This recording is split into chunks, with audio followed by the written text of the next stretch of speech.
Let's bring in Imene Trabelsi from Beirut. She's the spokesperson for the International Committee of the Red Cross for the Middle East. Thank you very much for joining us here on TRT World. What are you hearing from your teams who are present on the ground, actively working to help alleviate the pain and sufferings of flood victims?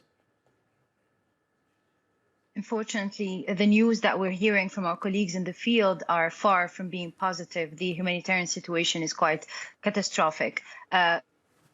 Need most basic daily life needs. They need shelter, they need water, food equipment, basic equipment, access to telecommunication, electricity, safe water, etc.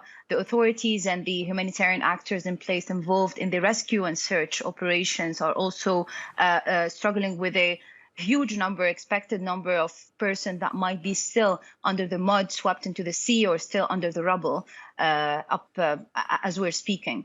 The very tentative numbers delivered by our partner in country, the Libyan Red Crescent, are estimating the number of missing people to above 10,000 people. So we're speaking today of possibility of having 10,000 people that are considered as missing. The majority of them might be still buried under the mud or buried under rubbles and need to be retrieved as soon as possible and to be buried in proper standards.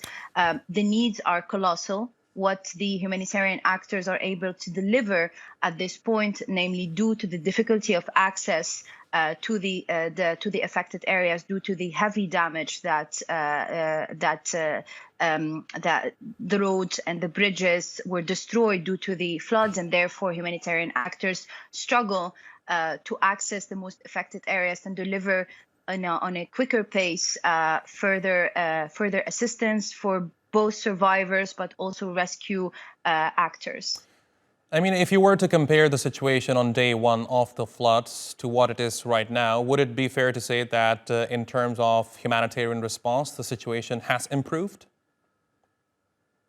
Well, as we can see, today, we do see the numbers of the persons declared as dead, or the numbers of people declared as missing, or people who lost homes. They're on the climb, on the rise on a day-to-day basis. So we cannot see, we cannot say that the situation is improving in any ways. In terms of humanitarian assistance, we did see quicker channeling of further humanitarian assistance. But again, what is being delivered right now is a drop in the sea of what the population do need concretely. And as we're speaking, due to the fact that, namely, the area is much of the most damaged parts of this area is hard to access.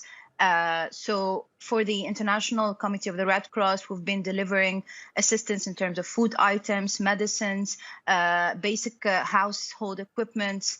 As of day one, Right. We're planning to channel further from our warehouses in Geneva. We've been assisting also the authorities and the Libyan Red Crosses in terms of body management. We've delivered 6,000 body bags, and we're expected to deliver 5,000 more.